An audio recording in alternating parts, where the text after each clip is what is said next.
Bismillahirrahmanirrahim. अस्सलाम वालेकुम dear students. आज का जो हमारा नेक्स्ट लेक्चर है that is regarding exercise of chapter number 3। Chapter number 3 की हमने एक्सरसाइज करनी है बेटा। तो उसमें सबसे पहला क्वेश्चन हमारा एमसीक्यूज का है। पहला क्वेश्चन किस चीज का है? Select the correct answer for the following questions. Following question के हमने जो है ना बेटे करेक्ट आंसर सिलेक्ट करने हैं। वन बाय वन हम एमसीक्यूज पढ़ते हैं और इसका जो सही जवाब है वो ढूंढेंगे। बेसिकली आपने चैप्टर को इतने खुद से अच्छे से पढ़ना होता है कि एक्सरसाइज के एमसीक्यूज आप खुद करें।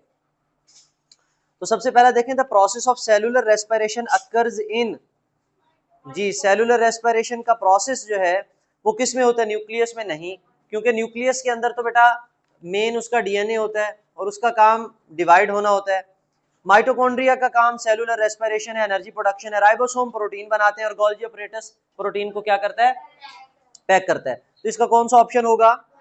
माइटोकॉन्ड्रिया। बेटे माइटोकॉन्ड्रिया के अंदर आपने पढ़ा था कि सेलुलर रेस्पिरेशन का फिनोमेना जो है ना वो होता है। ठीक है, B option. The smooth endoplasmic reticulum is primarily involve in the synthesis of. Smooth endoplasmic reticulum क्या बनाता है? नहीं बेटा, प्रोटीन नहीं बनाता।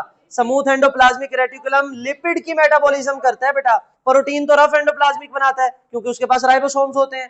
कार्बोहाइड्रेट्स नहीं, न्यूक्लिक एसिड नो। तो कौन सा ऑप्शन होगा? बी ऑप्शन बेटे। Ribosomes are composed of. Ribosome किस चीज से मिलकर बनते हैं? राइबोसोम दो चीजों से मिलकर बनते हैं। आपने पढ़ा था 50% आरएनए और 50% प्रोटीन, या उसका अल्टरनेट लफ्ज हम लगाते हैं कि इक्वल अमाउंट ऑफ प्रोटीन और equal amount of ribosomal RNA. तो RNA and protein, DNA and protein, carbohydrate and lipids, RNA and carbohydrates. तो कौन सा ऑप्शन होगा? ए ऑप्शन बेटे। Which is the primary function of ribosome? Ribosome का बुनियादी काम, शाबाश। और एनर्जी प्रोडक्शन किसका काम है? माइटोकॉन्ड्रिया का। अच्छा, फिर लिपिड सिंथेसिस किसका काम है? Smooth endoplasmic reticulum. DNA synthesis किसका काम है? वो अपनी रेप्लिकेशन खुद कराता है। Which cell organelle is involved in packing and modifying the proteins? देखो मैंने आपको पहले दिन बताया था कि गोल्गी ऑपरेटस पैक भी करता है और साथ में मॉडिफाई भी करता है, जदीद बना देता है, उनकी नेचर थोड़ी सी चेंज कर देता है मॉलिक्यूल्स की। अच्छा जी, कौन से नंबर वाला है अब? 6. Which cell organelle is responsible for breaking down the waste material?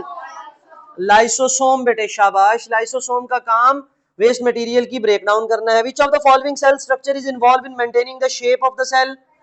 Cytoskeleton बेटा, ये सेल का स्केलेटन है, ढांचा है जिसने सेल की शेप को मेंटेन रखना है। Which specialized region of the nucleus is responsible for ribosome? जी, राइबोसोम की असेंबली कहां होती है, कहां बनते हैं? न्यूक्लियोलस में। कहां बनते हैं? न्यूक्लियोलस में बेटे। What is the main function of the nuclear pore? वो जो छोटा सा सुराख है उसका क्या काम है?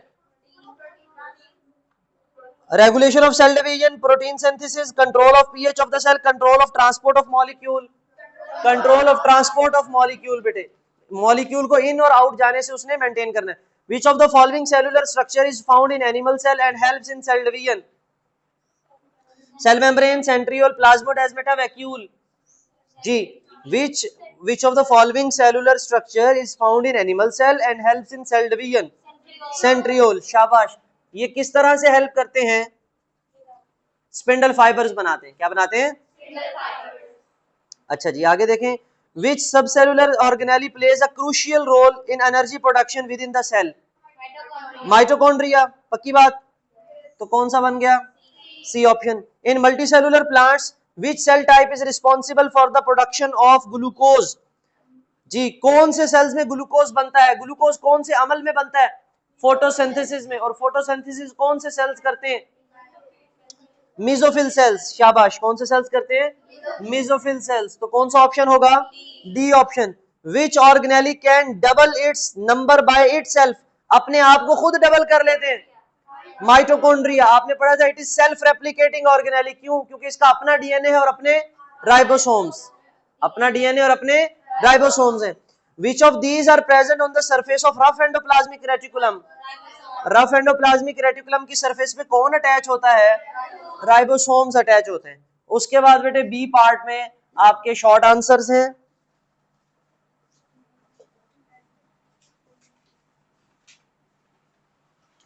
अब ये क्वेश्चंस बेटा मैं बताता जाता हूं और आपको ओरली बता देता हूं कि कौन कौन से बेटा आपने जो है इसके अंदर पोर्शन को कंप्लीट करना है, तो बाकी जो है ना बेटा इसको चीजों को हम देख लेते हैं।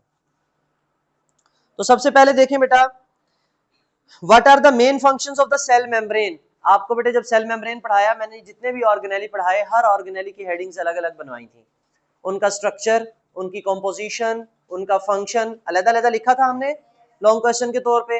तो सिर्फ हमने फंक्शन लिखना है। Cell membrane act as a semi permeable membrane, semi permeable membrane के बैरियर की तरह काम करती है। It allows a few molecule to pass through it while fencing the majority of the molecules, ज्यादातर मॉलिक्यूल्स को ये अपने अंदर जाने से क्या कर देती है, रोक देती है। दूसरा देखें, what key role does the Golgi apparatus play in eukaryotic cell. Eukaryotic cell में गोल्जी अपरेटस का क्या काम है, अभी आपने एमसीक्यूज में पढ़ा, शाबाश, पैकिंग करना और मॉडिफिकेशन करना, गुड। उसके बाद देखें, how do lysosome contribute to the cell's functioning. जी, कैसे काम करते हैं लाइसोसोम सेल की फंक्शनिंग में, कैसे हेल्प करते हैं, क्या करते हैं लाइसोसोम सेल की, शाबाश बेटे, लाइसोसोम्स जो है वो ब्रेक डाउन करते हैं। Which organelle detoxify harmful substances and break down the lipids, smooth endoplasmic reticulum. What is smooth endoplasmic reticulum responsible for, कौन से ऑर्गेनेली स्मूथ एंडोप्लाज्मिक रेटिकुलम के लिए रिस्पांसिबल हैं, बताएं जी। तो विच ऑर्गेनेली, ये बात हम कर रहे थे कि विच ऑर्गेनेली जो है लाइसोसोम का क्या फंक्शन है, पहले तो ये पढ़ लेना आपने कि वो ब्रेक डाउन कराता है, वेस्ट मटेरियल को निकलवाता है, एक्सेट्रा। अच्छा जी, which organelle detoxify harmful substances, smooth endoplasmic, और लिपिड की ब्रेक डाउन भी इसके जिम्मे। What is smooth endoplasmic reticulum responsible for, देखो एक ही सवाल बार बार घुमा घुमा के पूछ रहा है, पहले उसने लिख दिया कि ये फंक्शन किसका है, फिर पूछता है स्मूथ एंडोप्लाज्मिक रेटिकुलम क्या करता है, Bhola. How do vacuole in plant cell differ from vacuole in animal cell. Plant cell का वैक्यूल एनिमल सेल के वैक्यूल से किस तरह डिफरेंट है, शाबाश, आपने पढ़ा था प्लांट सेल का वैक्यूल लार्ज और सेंट्रल वैक्यूल होता है, बड़ा होता है और सेंटर में होता है, और उसके अंदर maximum amount of water store कर दिया जाता है फॉर द टर्जिडिटी। लेकिन एनिमल सेल के अंदर नंबर ऑफ वैक्यूल्स तो ज्यादा होते हैं, लेकिन छोटे छोटे चुने मुने वैक्यूल्स होते हैं। What could happen if lysosomal enzyme stop working properly, अगर लाइसोसोम काम नहीं करेगा तो क्या होगा, अच्छा लाइसोसोम प्रोटीन सिंथेसिस करते हैं, ब्रेक डाउन नहीं होगी चीजों की, डाइजेशन प्रॉपर नहीं होगी जो सेल्स के अंदर ब्रेक डाउन होती थी, और वेस्ट मटेरियल को भी ठिकाने, वेस्ट बिल्डअप हो जाएगा सेल्स के अंदर।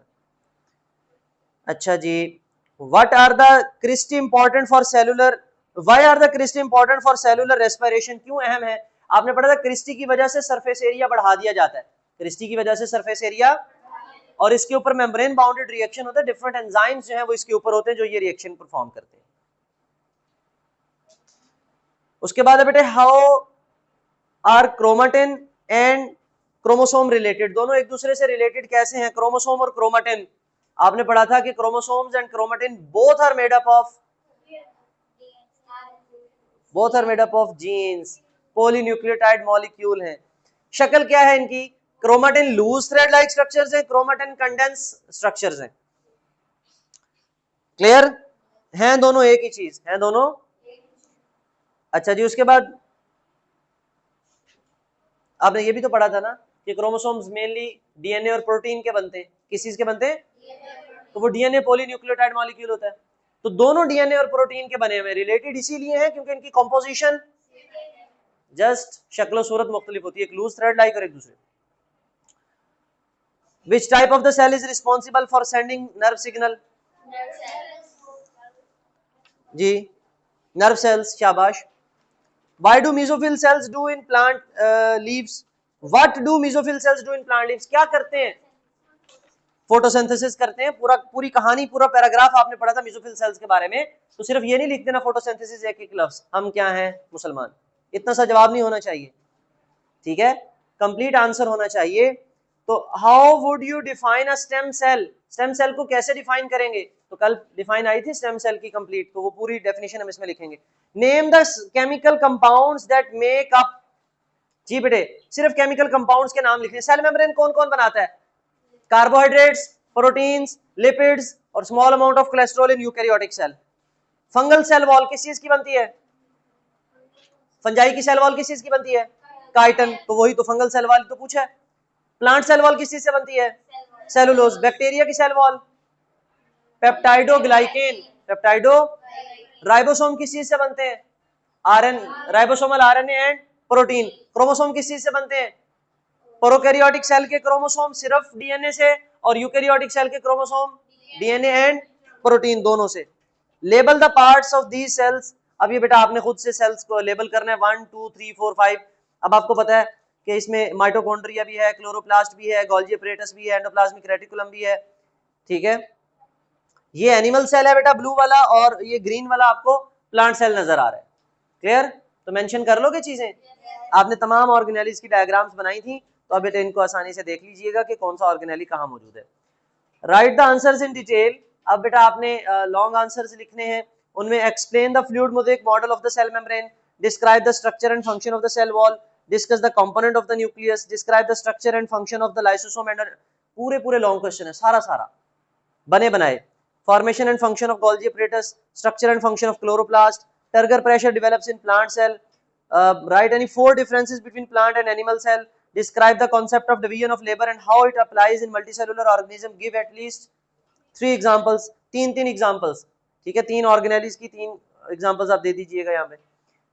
Right a note on cell specialization, cell specialization के ऊपर नोट लिखना है, तो आप सेल स्पेशलाइजेशन थोड़ा सा लिख के 2-3 सेल्स के बारे में बता देंगे। 4 नंबर के तो 4 सेल्स के बारे में 2-2 3-3 लाइंस बता देंगे। फिर इन क्वेश्चंस हैं, कहता है कि what impact might mitochondria dysfunction or absence have other organelles ability to operate in the cell। क्या होगा अगर माइटोकॉन्ड्रिया सही से काम नहीं कर रहा तो? एनर्जी प्रोडक्शन नहीं है। what may happen if the coordination between the ribosome and nucleus were to fail and why it is so important। वो कहता है कि क्या होगा अगर न्यूक्लियस का और राइबोसोम का आपस में राब्ता मुनक़ते हो जाए, कट जाए, तो फिर क्या होगा? बेटा हमें पता है कि डीएनए से आरएनए बनता है, और आरएनए ही राइबोसोम के पास आता है, और जो डीएनए ने मैसेज भेजना होता है, डीएनए का काम क्या है? प्रोटीन बनवाना, और वो प्रोटीन बनवाता है किससे? राइबोसोम से। किससे बनवाता है? राइबोसोम से। तो वो मैसेज जो है वो राइबोसोम को भेजता है आरएनए की फॉर्म में, किस फॉर्म? और लास्ट है बेटा, मैं ये बात बता रहा था आपको कि डीएनए जो है वो मैसेज भेजता है किसको? राइबोसोम को, कि वो प्रोटीन बनाए। वो कहता है कि अगर डीएनए का और राइबोसोम का राब्ता खत्म हो जाएगा तो क्या प्रोटीन बनेगी? पहली बात है प्रोटीन नहीं बनेगी। दूसरी बात ये कि अगर प्रोटीन बनवानी है तो डीएनए से सही वाला मैसेज आएगा, अगर डीएनए से गलत मैसेज आ रहा है तो प्रोटीन भी क्या बनेगी? गलत, रॉन्ग प्रोटीन बन जाएगी, और रॉन्ग प्रोटीन फॉर्मेशन के नतीजे में बहुत सी जेनेटिक डिसऑर्डर्स होती हैं। क्लियर? तो डीएनए खराब है, जीन खराब है, प्रोटीन खराब बनेगी, प्रोटीन खराब बनेगी तो हमारी बॉडी में कोई ना कोई डिजीज होगी। तो यहाँ तक बेटा कोई क्वेश्चन हो तो आप कमेंट सेक्शन में पूछ सकते हो। Thank you, Allah Hafiz.